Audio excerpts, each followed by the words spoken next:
इस वक्त की बड़ी खबर यह है कि विश्व हिंदू परिषद के अशोक सिंघल का निधन हो गया।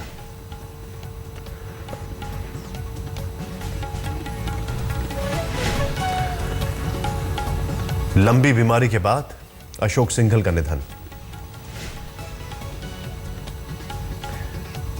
अशोक सिंघल ने आज दोपहर गुड़गांव के मेदांता अस्पताल में अंतिम सांस ली।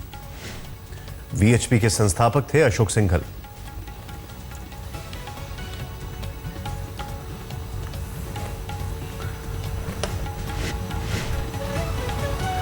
अशोक सिंघल के निधन पर प्रधानमंत्री ने कहा यह उनका एक निजी नुकसान है।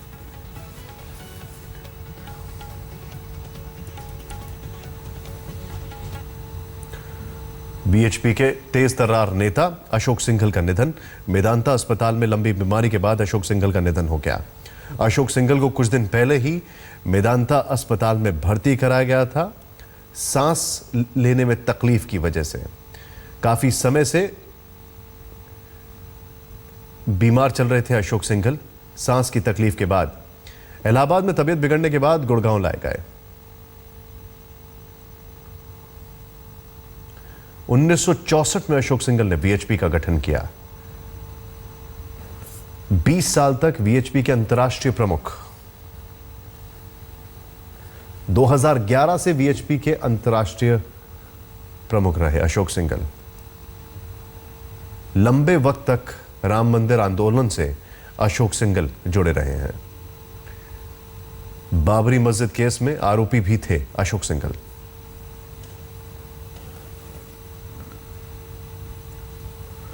और अशोक सिंघल की अगर बात की जाए तो 14 नवंबर से वो वेंटिलेटर पर थे। और सीधे चलते इस वक्त न्यूज रूम, हमारे सहयोगी इस वक्त हमारे साथ मौजूद हैं। वीएचपी के लिए एक बहुत बड़ा नुकसान, लेकिन संजय अगर प्रधानमंत्री का जिक्र किया जाए तो प्रधानमंत्री ने भी ट्वीट करके बताया ये उनका एक निजी नुकसान है। जाहिर तौर पर अगर देखें, आप इस परिप्रेक्ष्य में देखें कि जो अशोक सिंघल रहे हैं वो 1942 के से जो प्रचारक थे, धीरे धीरे वो दिल्ली, आगरा, उत्तर प्रदेश के कई प्रांतों में प्रांत प्रचारक के तौर पर रहे। और उसके बाद उनको 1980 के करीब उनको विश्व हिंदू परिषद में लाया गया जॉइंट जनरल सेक्रेटरी के तौर पर।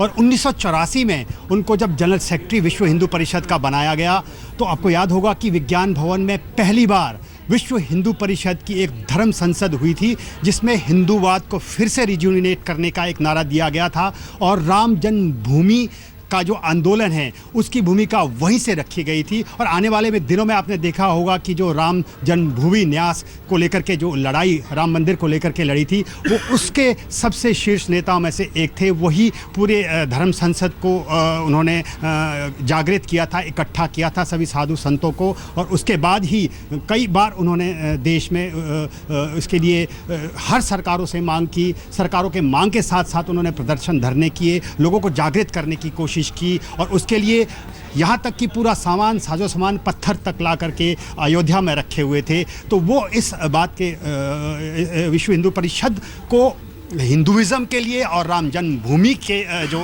पूरी लड़ाई लड़ी गई थी उसके सबसे अग्रणी नेताओं के तौर पे माना जाता था।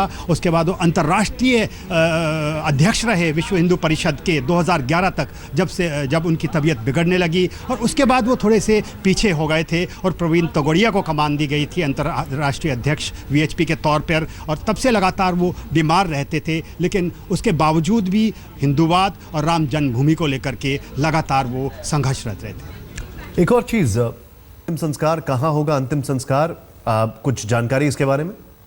अब इसके बारे में पुख्ता तौर पर जानकारी नहीं मिल पाई है निशांत, लेकिन जिस तरह से आपने इस ट्वीट का जिक्र किया तो कुछ चीज़ें हैं कि राम जन्मभूमि का जो आंदोलन उन्होंने चलाया था, हिंदूवाद को प्रखर करने की उन्होंने बात कही थी। लेकिन उसके बावजूद भी इनके बहुत सारी मिसालें हैं। जिस तरह से उस दौर में देखा जाए तो दलितों को हिंदू मंदिरों में प्रवेश नहीं दिया जाता था और उसकी वजह से कन्वर्जन, बहुत धर्मांतरण हो रहे थे। तो उन्होंने 200 से ज़्यादा ऐसे मंदिर बनवाए थे जिसमें कि दलित भी जा सकते थे।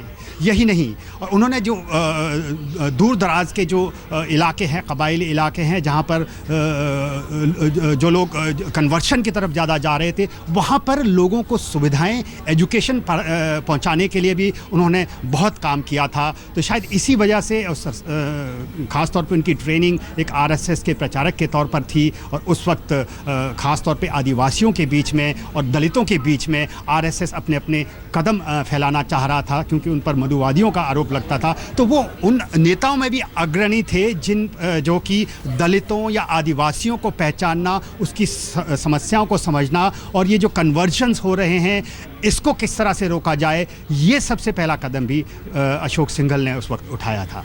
एक और चीज संजय, अगर अशोक सिंघल के जीवन की बात की जाए तो उनको एक बड़ा तेज तर्रार नेता के तौर पर देखा जाता था, बड़ा एग्रेसिव नेता के तौर पर देखा जाता था। लेकिन एक छवि ये थी, और दूसरी छवि थी कि जिसका जिक्र प्रधानमंत्री ने किया कि कई गरीबों, जरूरतमंदों के लिए वो प्रेरणा स्रोत थे, कई लोगों की वो मदद करते आए। इस पार्ट को लेकर बहुत कम जानकारी है लोगों में कि अशोक सिंघल ने लोगों की मदद कैसे की, जरूरतमंदों की मदद कैसे की।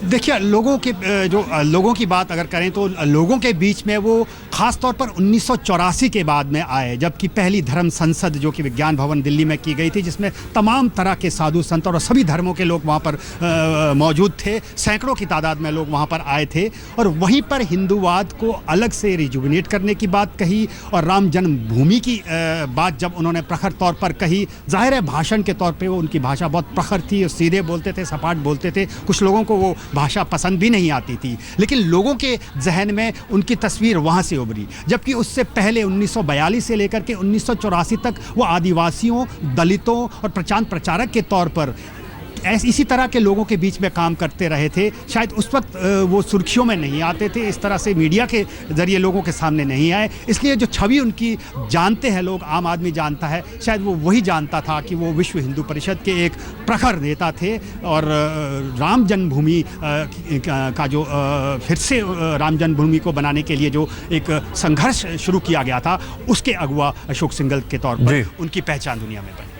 संजय, आप मेरे साथ बने रहिए। हमारे साथ पुन प्रसून वाजपेयी, हमारे वरिष्ठ सहयोगी मौजूद हैं। प्रसून जी, अशोक सिंघल का निधन और प्रधानमंत्री का ये ट्वीट कि उनके लिए एक पर्सनल लॉस है, एक निजी नुकसान है, क्या कहेंगे आप? प्रधानमंत्री का ये ट्वीट उनको कहना भी चाहिए, पर्सनल नुकसान है। लेकिन एक दूसरा सवाल ये है, जब उनका आखिरी जन्मदिन एक लिहाज से हम कह सकते हैं कि पिछले दिनों दिल्ली में ही मनाया गया था, तो सामान्य तौर पर संघ के भीतर इस तरीके से कभी किसी का जन्मदिन मनाया नहीं जाता है।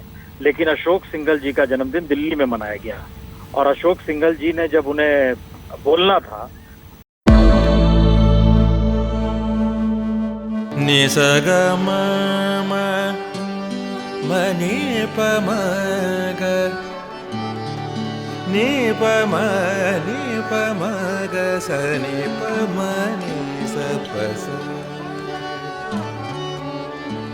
जहाँ तक